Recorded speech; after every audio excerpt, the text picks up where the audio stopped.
आज मैं आपको क्रिकेट की वो पिक्चर्स दिखाने वाला हूँ जो शायद आपको अलग अलग हेडलाइंस पढ़ के भी समझने नहीं आने वाली है boss. Hello everyone, welcome back to my channel. कैसे हैं आप लोग? तो शायद अच्छे ही होंगे बिकॉज मेरी वीडियोस देखने के बाद आपको सर फोड़ने का मन तो बिल्कुल भी नहीं करेगा। चलिए वीडियो शुरू करते हैं। आज की इस वीडियो में ना मैं आपको ऐसी चीजें बताने वाला हूँ जिसको सुन के ना आपकी आंखें खुल जाने वाली है। बिकॉज इस टाइम पर इंडियन क्रिकेट में जो चल रहा है ना वो बहुत ज्यादा डिस्टर्बिंग है। ठीक है, वो बहुत ज्यादा खिचड़ी पकी हुई है पूरी इस इंडियन क्रिकेट मैनेजमेंट में। एक तरफ बुमराह, भुवनेश्वर, अभिषेक शर्मा, एक तरफ मतलब इतना सारा घोल मटोर, इतना सारा रायता फैला हुआ है ना इस इंडियन क्रिकेट में कि इसको समेटना इंडियन क्रिकेट के लिए बहुत ज्यादा जरूरी है एंड शायद उसके लिए इनिशिएटिव ले भी रहे हैं। सो बिना आपका टाइम वेस्ट किए शुरू करते हैं आज की वीडियो। और उससे पहले जाके सब्सक्राइब जरूर कर देना। इंडियन क्रिकेट का सेलेक्टर्स और कोच का जो ये माया जाल है ना उसमें बहुत कुछ चल रहा है इस टाइम पर। बिकॉज इंडिया ना अपने सबसे बड़े मैच विनर को साइड लाइन कर रहा है इस टाइम पर। एंड ये साइड लाइन नेगेटिव वे में नहीं है, ऑब्वियसली पॉजिटिव वे में है। I am talking about Jasprit Bumrah. Yes, Jasprit Bumrah is ruled out from the Sri Lanka test series. अब इसके पीछे सिर्फ इंजरी का कंसर्न है या इसके पीछे जो मैनेजमेंट ने कहा है कि रिकवरी नहीं हो पाई है अभी जसप्रीत बुमराह की, बट मुझे कुछ और ज्यादा बड़ा इसके पीछे रीजन लगता है। एंड वो रीजन है क्या? सो जसप्रीत बुमराह इस श्रीलंका टेस्ट सीरीज का हिस्सा नहीं है। एंड एज अ फैन बहुत नेचुरल है कि हमारे दिमाग में आएगा कि क्या ये सिर्फ इंजरी कंसर्न को लेके है या फिर इसके पीछे मैनेजमेंट और भी कुछ सोच रहा है। सो सच है क्या? पता है, अब तक जो रिपोर्ट्स आई हैं, जो मैंने सुना है, मैंने पढ़ा है, उसके अकॉर्डिंग जसप्रीत बुमराह को लेके बीसीसीआई और मैनेजमेंट बहुत ही ज्यादा कोशियस है। उनके वर्कलोड मैनेजमेंट को लेके और उनके फिटनेस को लेके बहुत ज्यादा कंसर्न है इस टाइम पर मैनेजमेंट। अभी तक कोई ये ऑफिशियल कंफर्मेशन नहीं आई है कि बुमराह को कोई नई इंजरी हुई है या बुमराह अभी रिकवर नहीं हुए हैं।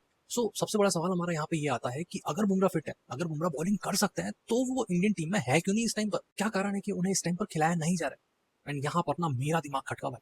मुझे लगा बॉस कि ये इंडियन टीम ना, ये इंडियन मैनेजमेंट जो है वो बहुत ज्यादा इंप्रूव हो चुका है, बहुत ज्यादा इवॉल्व हो चुका है। पता है कैसे?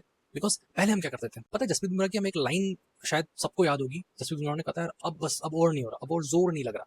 उस टाइम से ही जसप्रीत बुमराह का इंजरी स्टार्ट हुआ था और यही चीज इंडिया ने अब सुधारी है।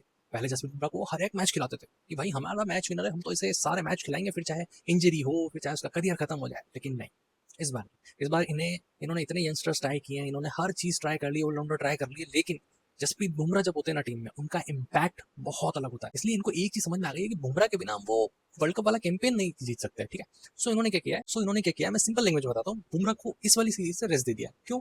देखो, सीरीज बहुत सारी आएंगी, मैचेस बहुत सारे होंगे, लेकिन जसप्रीत बुमराह जैसा जनरेशनल टैलेंट अगर चला गया ना ये वापस ढूंढने में इनको सालों लग जाएंगे। और सबको पता है यार, 2023 में, 24 में जब भी बुमराह नहीं होता है ना, सबको पता है क्या होता है टीम का। बुमराह है तो टीम का बॉलिंग लाइनअप स्टेबल लगता है, बुमराह नहीं है तो टीम का बॉलिंग लाइनअप पता नहीं कैसा ही लगता है उसको तो मैं नाम भी नहीं दे सकता, इस टाइप का लगता है। इसलिए बुमराह का होना is very very important at this moment. And इस बार ना मैनेजमेंट बुमराह को लेकर रिस्क लेगा ही नहीं, और उन्होंने एक्चुअल में भी ये किया, बुमराह को रेस्ट दिया इस सीरीज से ताकि वो अच्छे से रिकवरी करें, अच्छे से फिट हो सके आने वाले बड़े टूर्नामेंट के लिए। अब यहाँ पर ना इंडियन मैनेजमेंट शायद बहुत चालाकी से खेल रहा है, क्योंकि एक तरफ अपने मैच विनर को रेस्ट दे रहे हैं और एक तरफ अपने पुराने मैच विनर को वो अप्रोच शायद कर रहे हैं। ऑफिशियली अनाउंस नहीं है बट शायद अप्रोच किया जा रहा है। लेकिन इस बंदे का कहना है कि मैंने ना अब इंडिया के लिए कमबैक का सपना छोड़ दिया है, मैं ऑलरेडी इंडिया खेल चुका हूँ, तो मेरे लिए वो ड्रीम है ही नहीं कि मैं इंडिया खेलूं। मेरे लिए इस टाइम पर क्रिकेट खेलना सिर्फ क्रिकेट का प्यार है, ना कि कोई कमबैक की कहानी, या फिर मैं कोई एम नहीं है कि मैं कमबैक करूं। आई होप आपको समझ में आ गया होगा मैं किसके बारे में बात कर रहा हूँ। Yes, I am talking about Bhuvneshwar Kumar. एक वक्त था जब न्यू बॉल का मतलब भुवनेश्वर कुमार था,